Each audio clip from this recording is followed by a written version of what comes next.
Hi everyone, welcome to Fireside Chat with Campfire Kinship. Really happy to be on here because today's topic is a great topic on resilience and building mind-body connection. And I'd love to welcome our guest today, who is Janice Isaman. Hi Janice. Just letting Janice in.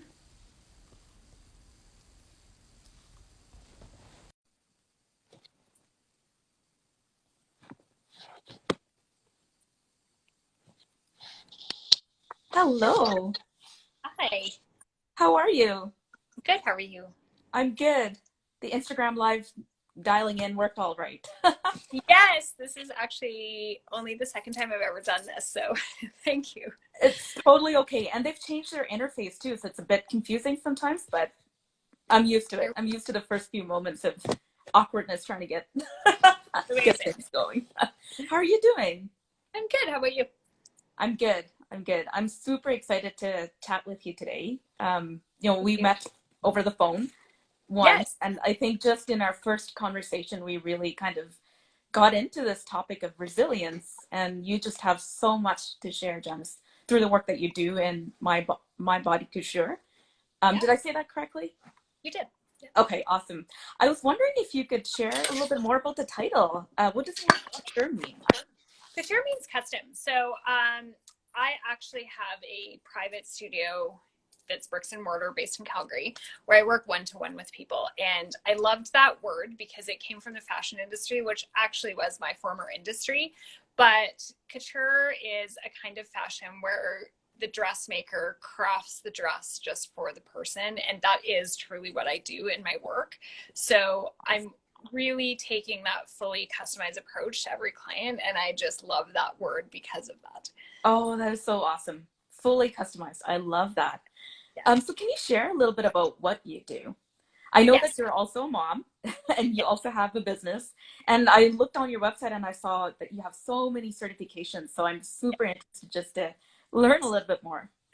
There's a lot going on. And so I do have a lot of certifications, but from a client's eye, if you were to come visit me, it's just very seamless. So I'm mixing and matching disciplines and I'm using what is needed to help your body feel better. So at the end of it, I am working with people who want to feel better in their body. And there's a whole range of circumstances or situations that covers, but one of the most common is aches and pains and those nagging sort of creaks and things that we just kind of struggle with in our body.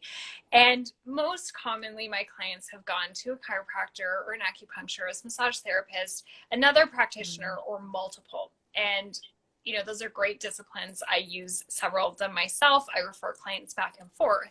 So it isn't that they are bad disciplines, but what tends to happen is that because it's really an emotional and physical pattern in the person's body, they get a treatment, they get a session from somebody else, and then they go back to the stress of their life and they go back to the mechanics that they're using to sit at their desk or to walk. Mm. And their neck hurts, their shoulder hurts, their back hurts, etc. So really, I'm kind of sitting in that Venn diagram, the center of the Venn diagram, where it's not physiotherapy, it's also not straight up personal training, but we're taking you from where you are now to a more active lifestyle. And active means that you're able to garden or run after grandkids or your children, or travel with comfort. Some people want to do really, really active things, but again, we have a whole range of things that covers. That's amazing. And I think you're so right because I think all of those other services that you described are great for those point in time Yeah, solutions for relief. But yeah, what's the root cause that's causing some of this, right? And that's right. addressing that, I think that's amazing service that you provide. Can you share Yeah, a little bit about what inspired you to go on this journey yourself? I mean, I have a classic entrepreneur service. There's many people just like me where we provide the kind of service that we wish had been available when we ourselves had a certain problem at a particular Mhm. point in time. So mine really roots back to, I took a running room class years and years ago and ended up getting runner's knee, which is a painful condition in the knee. And Mhm. I really went on that kind of cycle that I described, which is I went to a sports medicine doctor and I went to the massage therapist and I went to a rolfer and I had pain relief, but then I was living in the Edmonton campus of the University of Alberta, so it was right by the river valley and there was a lot of hills there. So I would, go out for a run and back the knee pain would come. So in subsequent years, that was quite a number of years ago, actually researchers at the University of Calgary discovered that a lot of runners' knee is caused by glute insufficiency, so it's coming from the hip. But at that time, that wasn't widely known or even discovered information. So that would take like 5 minutes for me to solve in a client today. But I didn't have the grace and fortune to have that information at that time. And so that's what initially set it off. I wasn't planning a career in this kind of path. I have a business degree. In fact, I went off and I did a completely different career, but this always sat in the back of my mind. And I was doing trainings and education and all of these certifications kind of as a personal passion project to try to solve what was going on in my body. Right.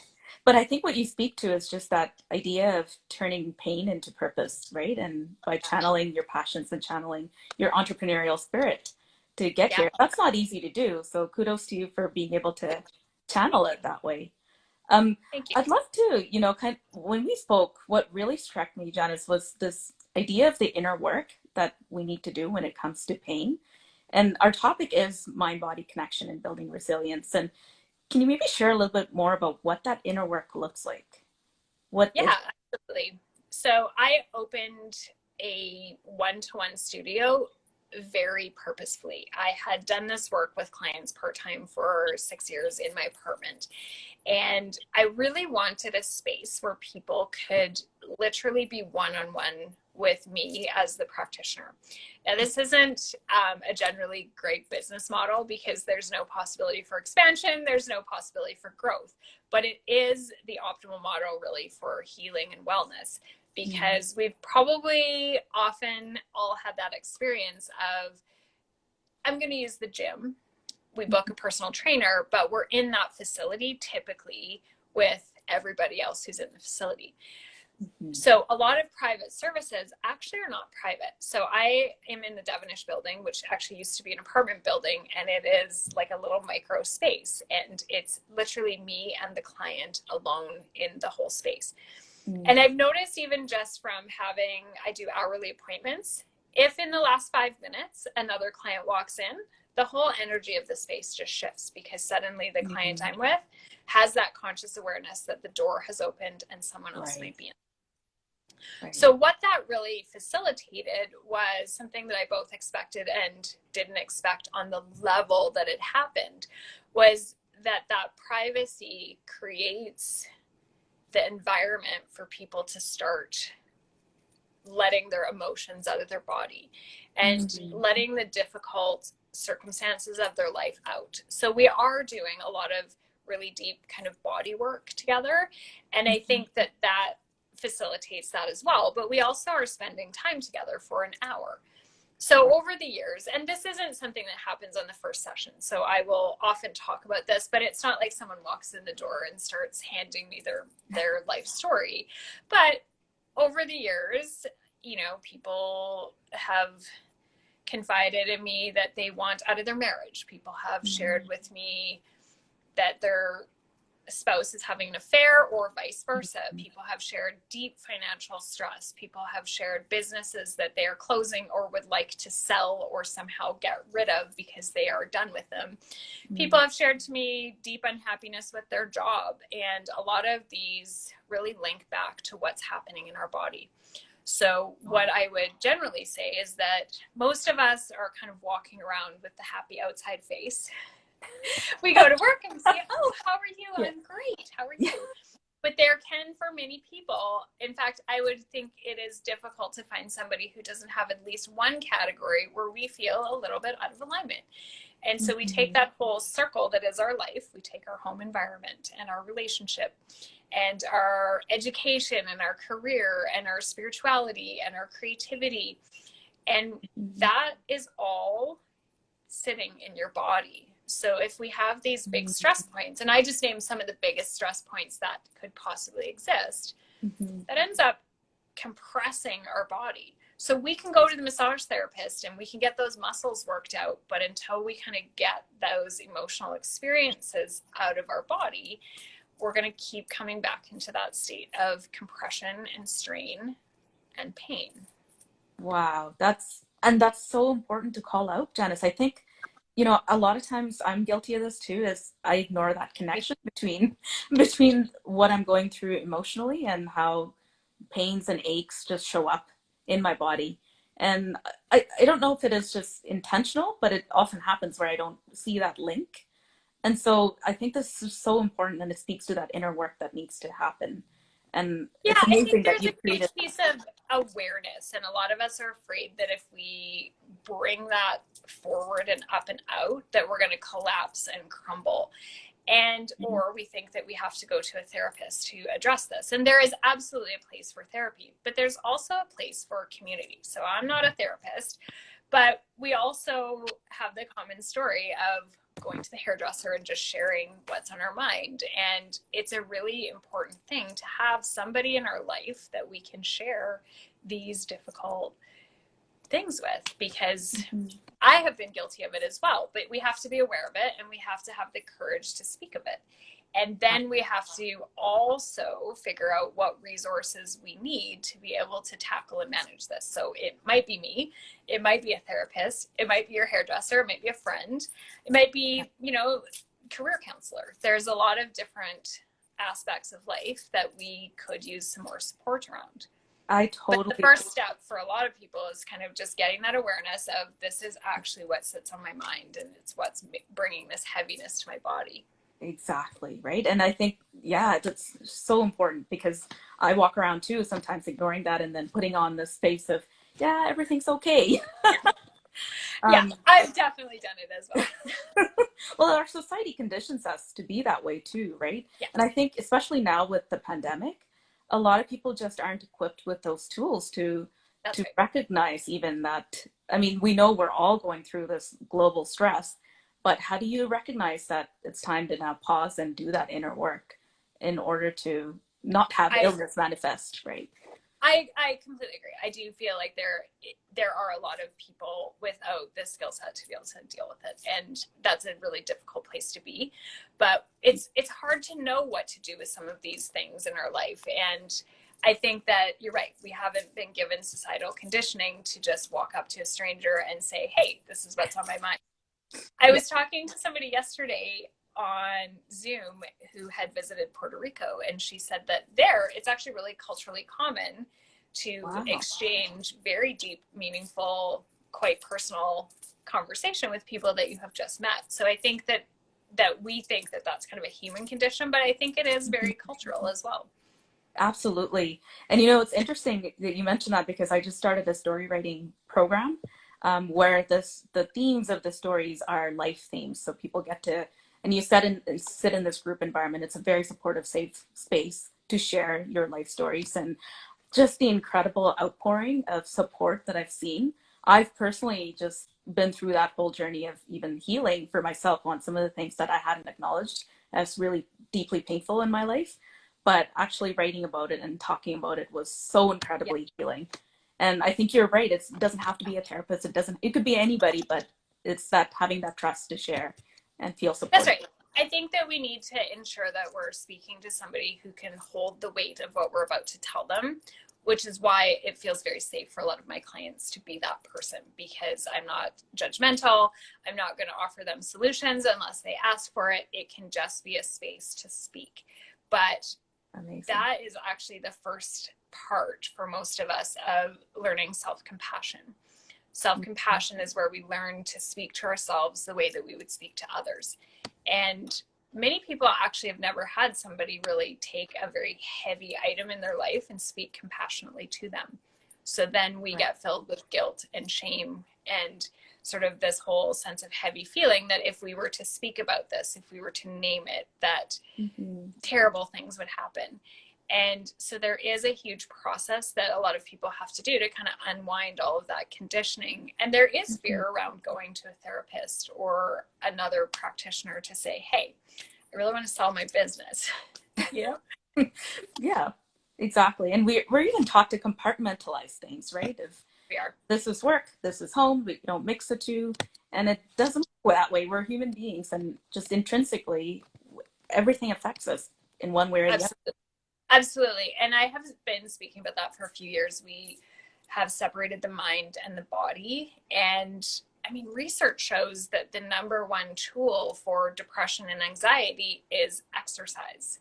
So they're not two separate things, but we go to the gym for our physical health and we go to the therapist for our mental health. There are some therapists who are using some somatic work. And what that tends to mean is, you know, where do you feel that in your body? Put your hand there, describe the sensation. But there isn't a lot of work that's really merging the two, where we recognize that that emotional sensation that we're having is impacting our physical body, and that once it's in the physical body, we need to actually take action to get it out of the physical body. So if we've got these stressors that are coming at us, sometimes the stressor will even stop.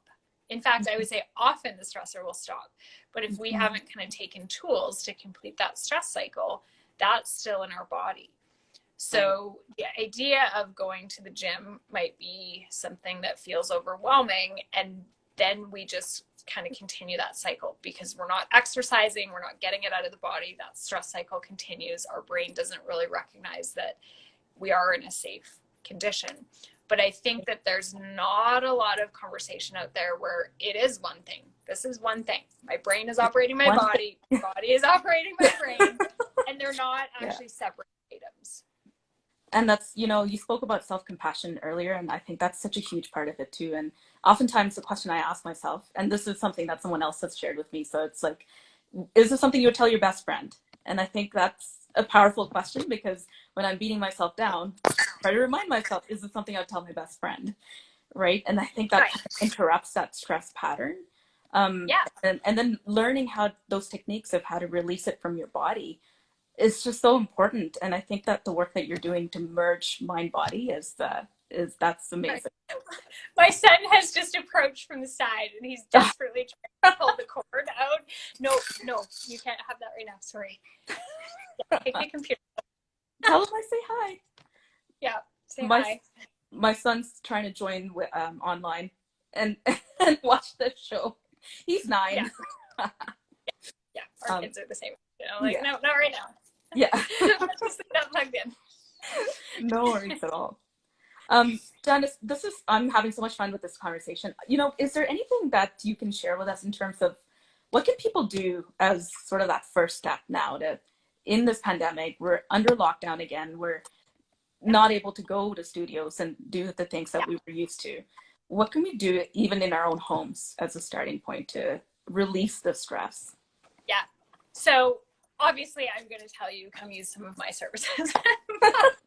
But, you know, I think I've seen statistics within the last couple of months that the government has compiled, as they always do. They have compiled an annual list of sort of what the health and well-being of Canadians look like. And they always do this because it helps them fund programs. The numbers from 2020 show that Canadians, and this is on average, are drinking about 29% more. Smoking is up. It's around 4%. It's just shy of 4%, which is crazy. Marijuana use is up. That one is a bit harder to tell because it's obviously a bit of a newer category that they're tracking, but exercise is down about 33%. Wow. And so what we're seeing is a lot of stress management through drinking and some sort of increased sedentary behavior. Because a lot of people are wearing Fitbits. So we've got this amazing aggregate data. I've seen data from the United States that kind of backs that up, that says that the folks who were already exercising have actually increased the volume of their exercise, and the people that were either on the edge or kind of struggling to get it in at all have gone downward. Oh, wow. So no one likes this message. No one likes this at all. And I say it to everyone, and people kind of roll their eyes, but we have to have movement in our life, period. So before we kind of get anywhere else with any other part of this conversation, the human body was not meant to be sedentary. And so when I saw those numbers, I did some really quick math. We all have 24 hours in a day. We're all supposed to be sleeping 8 hours a day. So let's pretend, just for math's sake, that that is happening. That leaves us with 16 hours a day. And if our Fitbit data is showing as an aggregate, which many people is not, but we're going to be generous, that we're getting our 10,000 steps, that's going to take us about an hour and a half. So that takes us to about 14 and a half hours a day that we are not tracking movement in the body. That number is not how most of us self-identify. Most of us would say, I'm not sedentary. But if we're looking at 14 and a half hours a day that we're not tracking steps, what is it that we're doing? So yeah, let's again just, say, let's use some generosity and say, I have moments like this where I'm standing at my sink washing dishes, or I'm standing doing something else. Even if we're standing for an extra hour and a half a day, that still leaves a big chunk of time, way more than 12 hours, that most of us are seated. So if there was one thing I really want to encourage people to do, is to actually get real with that. Our bodies were never, ever, ever, ever meant to sit for 12 or 13 hours a day. So that number looks like around 13 for most of us. And if you go back even 100 years, if my grandma wanted to visit somebody socially, she didn't lean to the left, pull out her phone from her hand pocket and start texting. She would have had to get her jacket on and walk a kilometer down to the neighbor's house.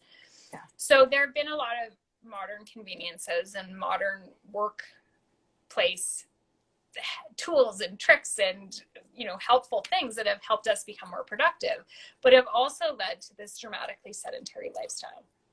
So if we're not even at the place where we want to seek a class, or we want to seek a private, or we want to seek a Zoom session with someone, step one is figuring out how to just get 20 minutes more of movement a day. And that doesn't mean going running. That doesn't mean anything other than, quite frankly, just get off your ass and start getting some numbers on the board there.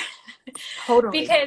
Because those stressors are coming into our body, and then we basically sit and marinate in them for 13 hours a day, and we're going to start, clenching our jaw and scrunching up our face, and our joints are literally going to compress under that. So that's a free way to actually start to move some of this out of the body. Wow. And I'm so concerned about that now. I think once COVID is, whenever there's light at the end of the tunnel, I think this is going to be the second pandemic, is the mental health, right? And all of the physical ailments that come up because of the sedentary lifestyle, the increased substance use, whatever that might look like for people, right? Yeah. I'm so about that myself. And because I sit at home now, all my meetings are on Zoom.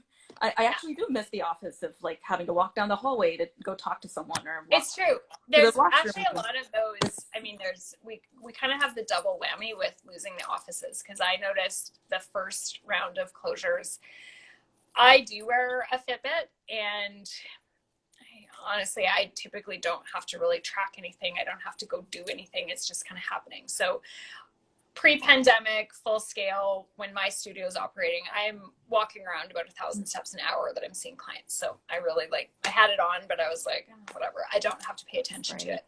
When that closure happened, it took me a few weeks to have the courage to look at the data, but I was down to 1,500 steps on kind of the higher end. There was days I got 300 steps, because it's like, we live in an apartment, which doesn't help, but walk to the kitchen, come back. Walk to the bathroom.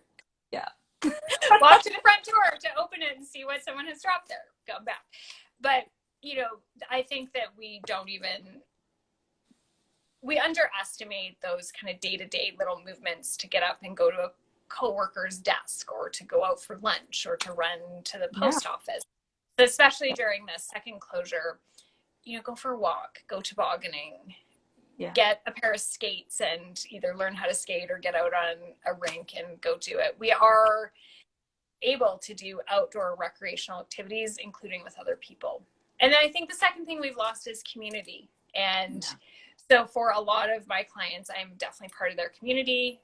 They are part of mine. And so it's super important to build and retain that community. Community does not need to mean friends. It actually could be an outdoor rec hockey team. It could be a community of people that you have met online. Reach out to me, join my Facebook group, etc. Right? But we really have to make sure that we're socially connected to other people. Yes, that's so important. I don't think that can be understated. And it's, especially this year, and with heading into the holidays and the Christmas season, not knowing if we're going to be able to see your family for Christmas, like that's pretty stressful on its own, right? Because now it's very stressful. Isolating from your community, right? Absolutely. So to the extent that we can find those shared interests and keep connected is so important. And I like your idea of just throw your skates on and go for a skate, right? Yeah. I mean, I'm a terrible skater. I really haven't skated since I was in grade 6, but I'm like, okay, we're doing it. We are doing it. This is happening now. So finding those opportunities of something that maybe you've never done or you haven't done for years, or I actually always tell my clients or ask my clients to dig back into their childhood. What was fun? I remember as a kid building snowboards. That was fun. I don't really like touching a lot of snow now because I'm like, my hands get really cold, but I'm going to get new mittens so that I can do that. Throwing snowballs is fun. Tobogganing is fun. Skating used to be fun for me. So those were all things that I kind of dredged up out of my own childhood. And we're going to start doing those things as soon as we actually get some snow again. So we have to find those recreational fun ideas because those day-to-day steps are down and our stress is way up and our coping, our community, which might have helped us cope before, is typically a bit down. Exactly. It's like 2020 is the year that we're getting back to doing things that we liked in childhood. For me, it was writing, and I'm back into that now. But even just like going out and building a snowman with my kids and just being able to do things like that, I think it's such a huge part of building resilience. So thank you for sharing those tips. And if people can get in touch with you, or how can they work with you, I guess, through My Body Couture? Yeah. So my business name is My Body Couture. It's 3 different words: my, M-Y, body, B-O-D-Y, couture, C-O-U-T-U-R-E. So I'm at the .com, and I'm also on Facebook and Instagram, so you can send me a message. And I actually have been doing this for 3 years, so this is not a pandemic response. It's not new, but I do digital sessions privately, so we can do those over Zoom or Skype or FaceTime or any digital methodology. I also typically have in-person sessions in my bricks and mortar studio on 17th Avenue. I also have group classes, and those are not done live. They're on demand. I'm filming new content live every week, but that way I was getting a lot of class requests for very specific disciplines, and it didn't matter what class time I picked. I could have it 6 p.m. and somebody would say, great, I would sign up if only this was noon tomorrow. And then I would add a noon class and somebody would say, that's awesome, I want one in the morning. So I folded those all together so that it's an on-demand program. One of the nicest parts about it is that nobody can see you. So I think that it is actually one of the best ways to learn body awareness, because we don't have self-consciousness that someone else is looking at us. We're not looking at ourselves. We can just really be in our body and learn the skills that I'm teaching, both physically as well as mentally and intellectually. So we cover self-compassion, we cover awareness, we cover community, we cover kind of some of the topics that we talked about today.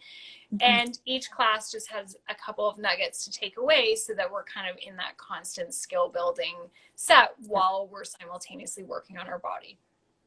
Amazing. I just love how the blending of all of the concepts that we covered and certifications that you have and the methods that you use, you've tailored it in such an amazing way for individuals and customizing that. So the word couture is perfectly apt, I think, for what you do. So thank you so much, Janice. It was awesome talking to you. And I feel so energized, I feel like I'm going to go for a walk outside. Go get out there. It's actually beautiful outside. So this is a good day to do it. Totally. And I hope that you have a great Christmas and the holidays as well, if you're taking some time off, and also get to get out and get some steps and do all of those things. Thank you. You too. Awesome. Well, I'll say bye to everyone. Bye, everyone, and bye. Take care.